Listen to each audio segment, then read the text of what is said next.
पर आप लोग पहुंच जाते हो और वहां जाकर कह देते हो कि हमारे जीवन में ये संकट है, इसको टाल दीजिए, हमारे जीवन में ये कष्ट है, इसको मिटा दीजिए। शिव महापुराण की कथा कहती है हमें किसी आडंबर की ओर, अंधविश्वास की ओर हमें नहीं जाना। ऐसा संसार में कोई नहीं जन्मा जिसके जीवन में दुख नहीं आया।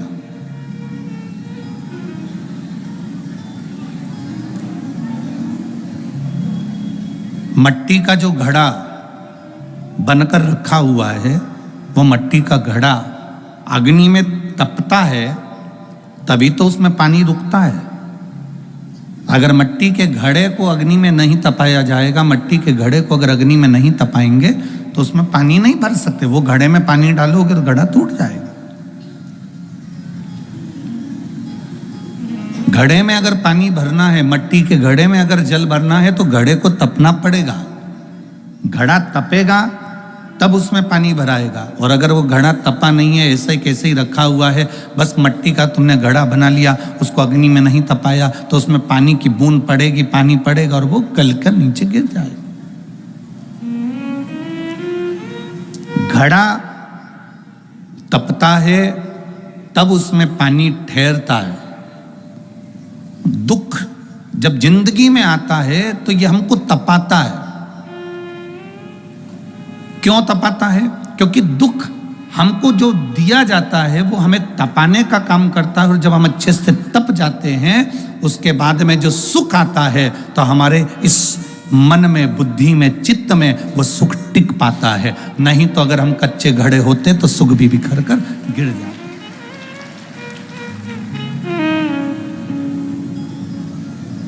वो सुख भी समाप्त हो जाता। क्या राम जी की जिंदगी में दुख नहीं आया?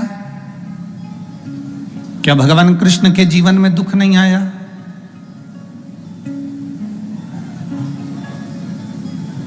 ऐसा कौन मृत्यु लोक में जन्मा, ऐसा संसार सागर में कौन जन्मा जिसके जीवन में दुख नहीं आया? परमात्मा के जीवन में भी दुख सम्मुख में आया।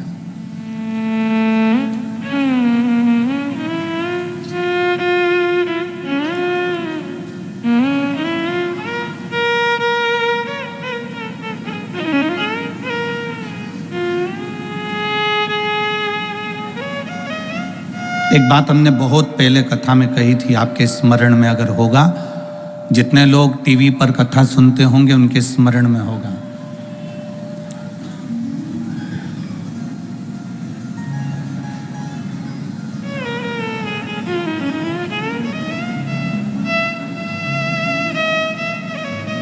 कि ऐसा संसार में कोई नहीं जन्मा जिसको अपने कर्म का भोग भोगने को नहीं मिला। जो मृत्यु लोक में जन्मा है उसे अपने कर्म का भोग भोगना ही पड़ता है। बस अंतर इतना है कि सबका पेपर, जैसे परीक्षा हॉल में एग्जाम देते समय सबका पेपर, सबका जो पत्र है, पेपर है, वो अलग अलग होता है। उसी तरह हमारी जिंदगी में भी सबके एग्जाम देने का पत्र, पेपर अलग अलग होता है।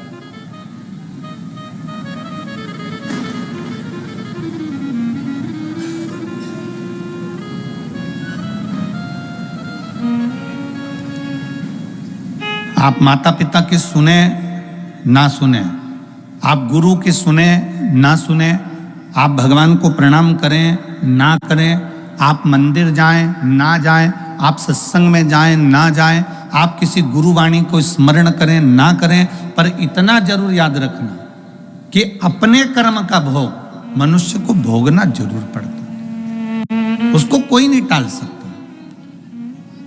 अब कोई कह दे कि गुरुजी हमारे जीवन में ये संकट है, हमारे जीवन में ये दुख है और हम बड़े दुखी हैं, तो तुम एक बात का स्मरण करिए, कई लोग तुम्हारे दुख के चक्कर में तुम्हारा फायदा उठाने का प्रयास करेंगे।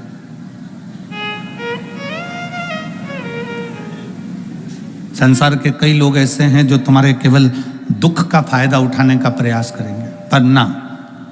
शिव महापुराण की कथा कहती है अगर जिंदगी में समस्या है, राम जी के जीवन में दुख आया तो उन्होंने रामेश्वर धाम की स्थापना करी और भगवान शंकर की पूजन करके लंका पर चढ़ाई करी। भगवान कृष्ण की 16,108 रानियां थी, एक भी रानी से औलाद नहीं हुई। भगवान कृष्ण के यहाँ 16,108 रानी से जब संतान नहीं हुई तब भगवान कृष्ण ने गर्गाचार्य बाबा के कहने पर एक एक रानी के साथ बैठकर 11-11 दिन तक भगवान शंकर का अनुष्ठान किया। तब शिव जी ने प्रसन्न होकर प्रकट होकर भगवान कृष्ण को वर दिया कि तुम्हारी एक एक रानी के साथ तुमने 11-11 दिन तक बैठकर भगवान शंकर की आराधना करी है, तो मैं तुम्हें वर प्रदान करता हूं कि तुम्हारी एक एक रानी से 11-11 संतान होगी।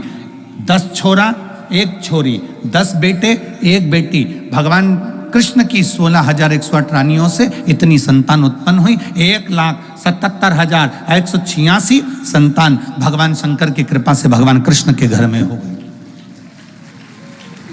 ऐसा कौन है जिसके जीवन में दुख नहीं है?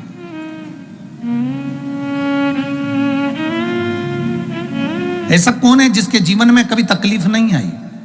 आती है, कष्ट आता है, रोग आता है, बीमारी आती है, दुख आता है, पर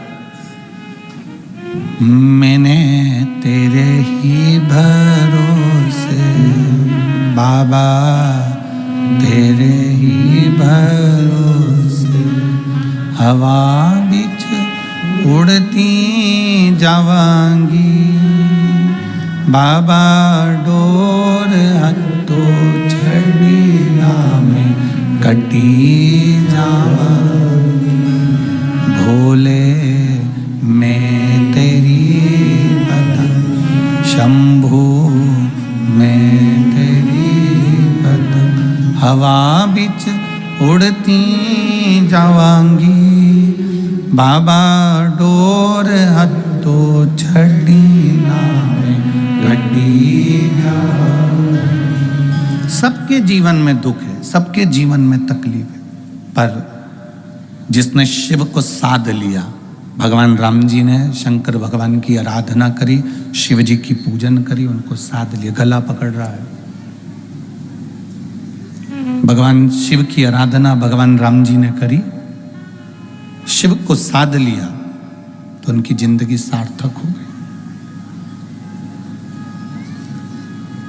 भगवान कृष्ण ने भगवान शिव की आराधना करी, साध लिया, उनका जीवन सुखमय हो गया। एक लोटा जल लेकर मंदिर जाने वाला जब भगवान शिव की भक्ति को साध लेता है